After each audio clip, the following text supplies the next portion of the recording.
Assalamualaikum warahmatullahi wabarakatuh. Alhamdulillahirabbil alamin. Assalatu wassalamu ala asyrofil anbiya'i wal mursalin wa ala alihi wa sahbihi rasulillah ajmain. Pertama dan utama sekali, marilah kita ucapkan puji dan syukur kita kepada Allah Subhanahu wa taala yang telah melimpahkan kita rahmat dan karunia-Nya sehingga kita dapat melaksanakan presentasi kita pada hari ini.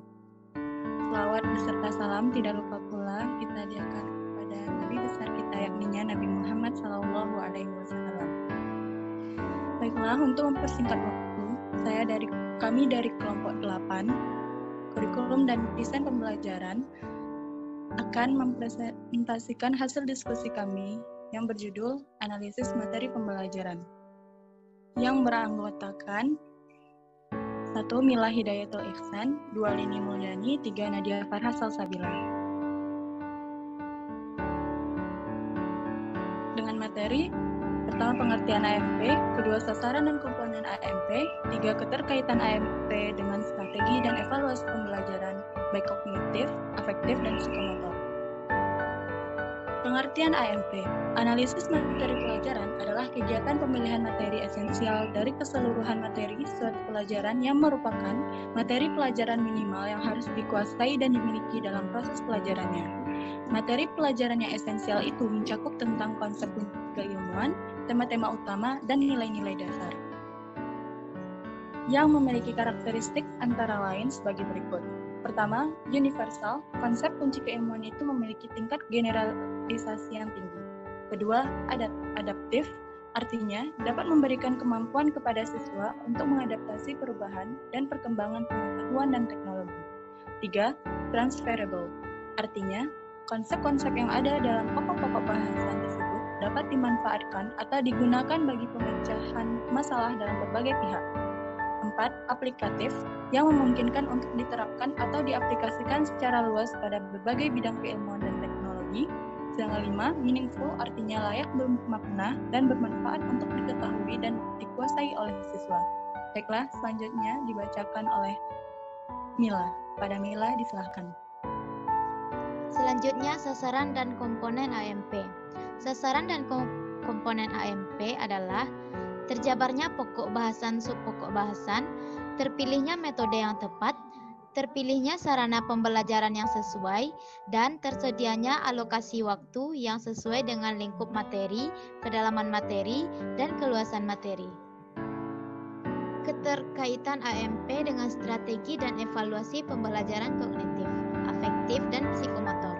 Tujuan aspek kognitif berorientasi pada kemampuan berpikir yang mencakup kemampuan intelektual yang lebih sederhana, yaitu mengingat sampai pada kemampuan memecahkan masalah yang menurut siswa untuk menghubungkan dan menggabungkan beberapa ide, gagasan, metode, atau prosedur yang dipelajari untuk memecahkan masalah tersebut.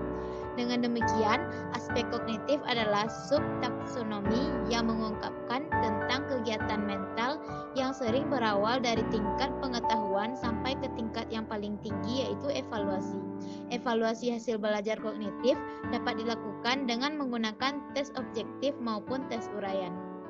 Baiklah, selanjutnya tujuan dilaksanakannya penilaian hasil belajar efektif adalah untuk mengetahui capaian hasil belajar dalam hal penguasaan domain afektif dari kompetensi yang diharapkan dikuasai oleh setiap peserta didik setelah kegiatan pembelajaran berlangsung.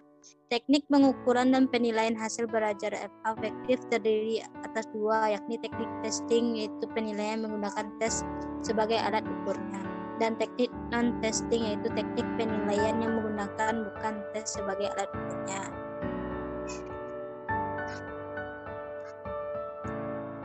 Slide selanjutnya, woi, Mil.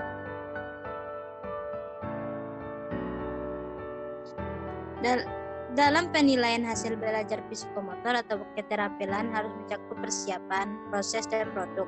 Penilaian dapat dilakukan pada saat proses berlangsung, yaitu pada waktu peserta didik melakukan praktik atau sesudah proses berlangsung dengan cara mengetes peserta didik. Penilaian psikomotorik dapat dilakukan dengan menggunakan observasi atau pengamatan. Dengan kata lain, observasi dapat mengukur atau menilai hasil dan proses belajar atau psikomotorik. Misalnya, tingkah laku peserta didik ketika praktik, kegiatan diskusi peserta didik, partisipasi peserta didik dalam simulasi, dan penggunaan ALINS ketika belajar. Tes untuk mengukur ranah psikomotorik adalah tes untuk mengukur penampilan atau kinerja atau performance yang telah dikuasai oleh peserta didik. Sekian penyampaian materi dari saya kembalikan ke moderator.